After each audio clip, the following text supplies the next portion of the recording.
Hello friends. तो आज के इस वीडियो में हम डिस्कस करने वाले हैं Jamuna auto industries limited share के बारे में। तो चार्ट पे अगर देखें तो यहाँ पे फ्लैग एंड पोल का स्ट्रक्चर बना हुआ है। तो अगर इसमें ब्रेकआउट आता है तो इसमें हमें काफ़ी अच्छे टारगेट यहाँ पे आते हुए दिख सकते हैं। तो सबसे पहले हम शुरू करते हैं इसके बिजनेस के साथ। तो मैं यहाँ पे आ गया हूँ screener.com पे। तो यहाँ पे हम देख सकते हैं कि कंपनी का मार्केट कैप है 5000 करोड़ के आसपास। और यहाँ पे आर अगर हम देखें तो ये 27% है और आर ऑलमोस्ट 22% के आसपास है। और डिविडेंड भी कंपनी ठीक ठाक देती है यहाँ पे।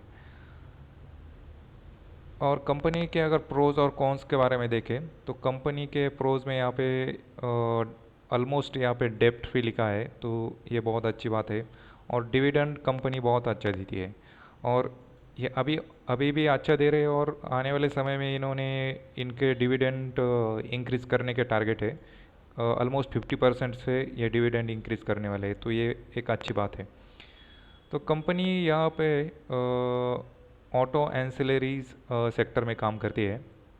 और ये इनके कुछ पीयर है, बॉश है, ओनो मिंडा है, ये भी एक बहुत अच्छी कंपनी है। इसके बारे में हम दूसरे वीडियो में डिस्कस करेंगे।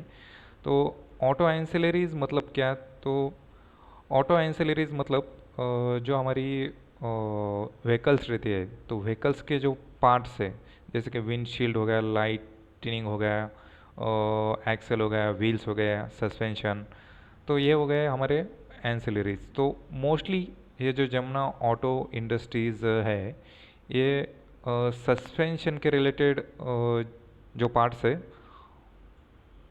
उसके मैन्युफैक्चरिंग में ये काम करते हैं। तो इसमें अगर हम और डिटेल में अगर देखें तो ये मोस्टली कमर्शियल व्हीकल के जो सस्पेंशन पार्ट है तो उसके रिलेटेड ये काम करते हैं। तो कमर्शियल व्हीकल में ट्रैक्टर्स आ गया, ट्रेलर्स आ गया, आईसीवीज, बसेस, तो ये सारे व्हीकल के लिए ये पार्ट्स मैन्युफैक्चरिंग का काम करते हैं। तो ये कौन से प्रोडक्ट यहाँ पे बनाते हैं, तो यहाँ पे हम देख सकते हैं कि इतने सारे टाइप के प्रोडक्ट बनाते हैं। और इसके अलावा भी अभी ये कुछ न्यू सेगमेंट यहाँ पे इंट्रोड्यूस करने वाले हैं, जैसे कि एग्रीकल्चरल बेस्ड सेगमेंट्स में फर्टिलाइज़र, ब्रॉडकास्टर, नोडो ब्रैकेट, रोटोवेटर एंड कल्टीवेटर। तो ये इनके अपकमिंग या न्यू सेगमेंट में जो आने वाला है तो ये है। और ये एक्सपोर्ट कंट्रीज़ के बारे में अगर देखें तो यहाँ पे ऑलरेडी पोर्तुगाल, हंगरी इन कंट्रीज़ में एक्सपोर्ट करते हैं। और कुछ कंट्रीज़ इन्होंने अभी रिसेंटली ऐड किए हैं, जिसमें जर्मनी, रशिया, टर्की, यूके भी शामिल है। तो इनके यहाँ पे क्लाइंट के डिटेल दिया है। तो क्लाइंट में इनके है अशोक लेलैंड, फोर्स मोटर्स है, पूजा है, जेएम भारत है, टाटा मोटर है। और मेन अगर इनके क्लाइंट के अगर हम बात करें तो मेनली इनके क्लाइंट है टाटा मोटर और अशोक लेलैंड। तो ऑलमोस्ट 70% ऑफ द इनका रेवेन्यू टाटा मोटर, अशोक लेलैंड और डायमंड इंडिया कंस्टिट्यूटेड से जनरेट होता है। तो इसका मतलब क्या है कि अगर टाटा मोटर कोई भी अगर कमर्शियल व्हीकल बनाता है तो उसमें अगर उनको सस्पेंशन की ज़रूरत है तो वो suspension Jamuna auto industries provide करती है। तो इसका मतलब सीधा ये है कि अगर टाटा मोटर ग्रो करेगा तो जमुना ऑटो भी ग्रो करेगा। तो ये हुआ इनका कंपनी के फंडामेंटल एनालिसिस के बारे में। और यहाँ पे कंपनी के कुछ गोल दिए हैं कि अभी न्यू प्रोडक्ट में ये 44 से 50% तक इंक्रीज करने वाले हैं अप टू फाइनेंशियल 2027 तक। और इनका जो मार्केट कंट्रीब्यूशन है अभी 20% है एंसिलरीज सेक्टर के बारे में। तो अभी ये 27 तक ये इसको 50% तक इंक्रीज करने का सोच रहे हैं। और दूसरी बात जो कि ये डिविडेंड पे आउट है, ये इसको ऑलमोस्ट 50% से इंक्रीज करने का सोच रहे हैं यहाँ पे। और इसके अलावा अगर हम देखें कंपनी के अगर प्रॉफिट एंड लॉस स्टेटमेंट अगर देखें तो लेफ्ट से अगर राइट तक अगर हम देखते हैं तो अभी इनके जो सेल्स है कंटिन्यूसली इंक्रीजिंग है।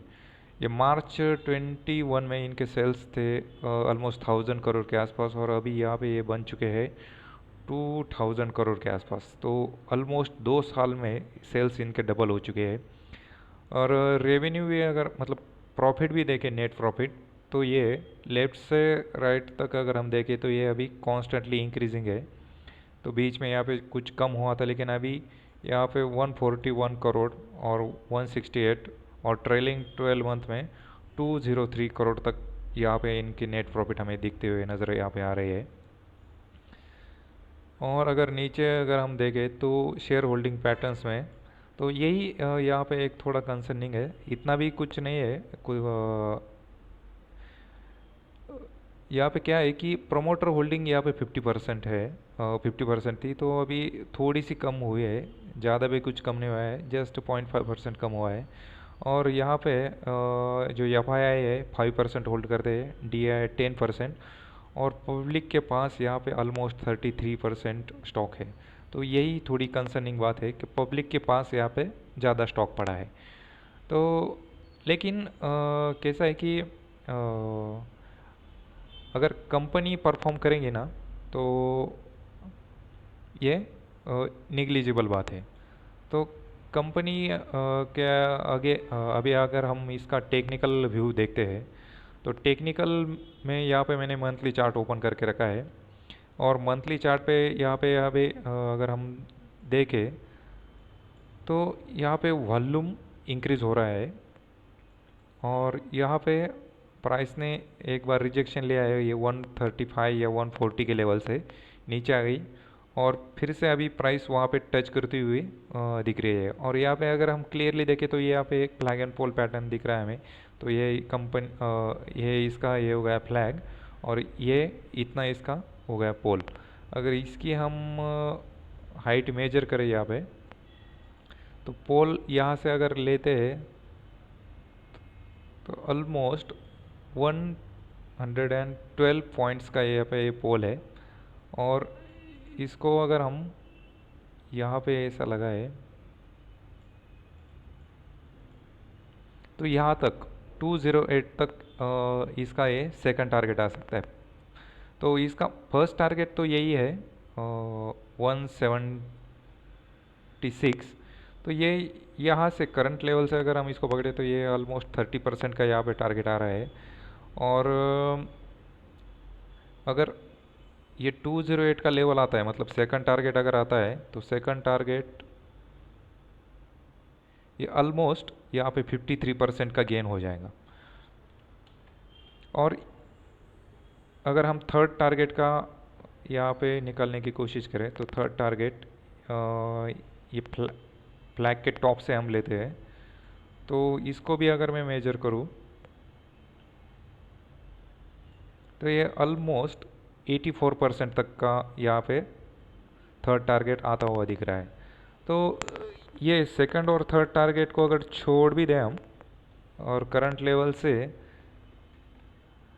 इसका ये जो 30% वाला टारगेट है 176 वाला, तो ये भी एक अच्छा टारगेट है। तो ये अभी ये हमने इसको देख लिया है मंथली टाइम फ्रेम पे, तो इसको हम अभी डेली टाइम फ्रेम पे भी देख लेते हैं कि डेली पे ये कैसा दिख रहा है। डेली टाइम फ्रेम की अगर हम बात करें तो ये हमारा टारगेट 1 है, इसको भी मैं यहाँ पे मेंशन कर देता हूँ।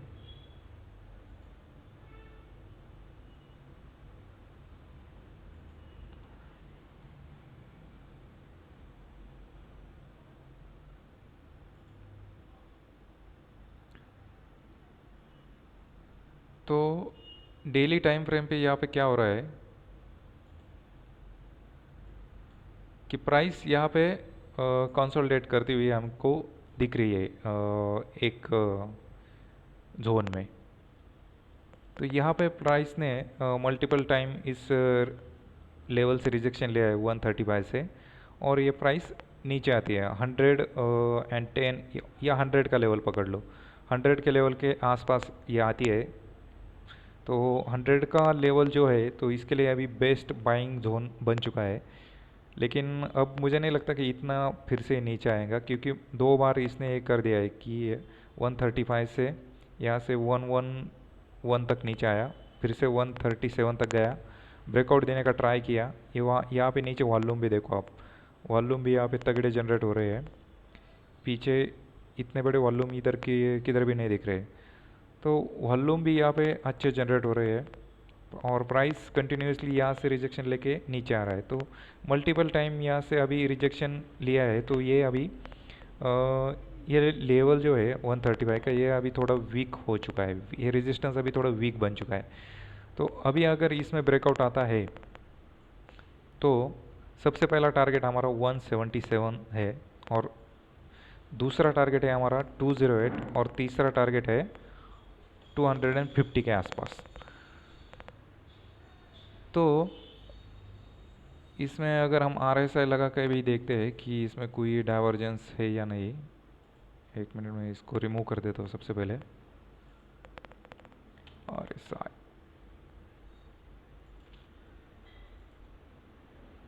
तो अभी मैंने डेली टाइम फ्रेम पे यहाँ पे RSI लगा लिया है।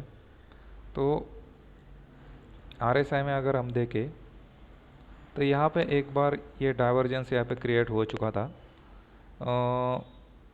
Price is making higher high and RSI is making lower high. तो एक यहाँ पे हाई बनाया और उससे ये लोअर हाई बनाया था, तो प्राइस में क्या हो गया, फॉल आ गया। तो एक बार ये इसमें फॉल आ चुका है।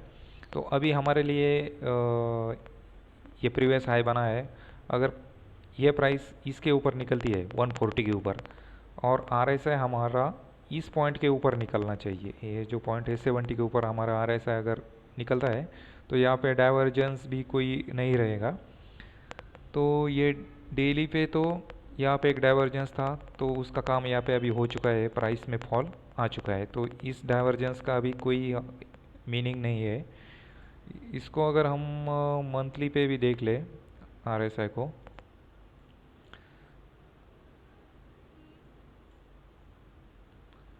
तो मंथली पे प्रीवियस हाई ये था 126, और अभी ये उसके ऊपर हाई यहाँ पे प्राइस ने बनाया है। और RSI में भी यहाँ पे कोई डाइवर्जेंस नहीं है मंथली टाइम फ्रेम पे, तो इट इज़ गुड। और वीकली पे भी अगर हम देखें तो वीकली पे क्या नज़र आ रहा है, तो ये एक पॉइंट था, उसके ऊपर एक और हाई बनाया। और RSI में भी अगर देखें हम तो RSI ने भी हायर हाई बनाया था। तो अभी अगर इस हाई के ऊपर 140 के ऊपर ये प्राइस निकलता है तो ये RSI भी इस पॉइंट के ऊपर निकलना चाहिए। अभी ये जो पॉइंट है ना 68 की लेवल है, तो RSI ये 68 के ऊपर निकलना चाहिए। तो ऐसा है अभी। तो ओवरऑल अगर हम देखें कंक्लूजन में, तो कंपनी का बिजनेस यहाँ पे अच्छा है, और कंपनी का बिजनेस अगर ग्रो करेंगे तो कंपनी तो यहाँ पे ग्रो करेगी ही। और टेक्निकली भी देखें तो टेक्निकली भी अभी साउंड ही नज़र आ रहा है। तो टेक्निकली यहाँ पे पैटर्न भी एक अच्छा बनता हुआ नज़र आ रहा है, वॉल्यूम भी अच्छे क्रिएट हुए हैं। और यहाँ पे अगर ये ब्रेकआउट आ जाता है, ये 135 के अगर वो ये ऊपर सस्टेन कर देता है, 140 के ऊपर निकल जाता है, तो 177 तक के टारगेट, तो ये फर्स्ट टारगेट है, ये तो मिनिमम यहाँ पे आना ही चाहिए। तो यही था मेरा जमुना ऑटो शेयर के बारे में टेक्निकल और फंडामेंटल एनालिसिस। तो इस वीडियो में अभी तक के लिए इतना ही रखते हैं, मिलते हैं अगले वीडियो में, तब तक के लिए बाय।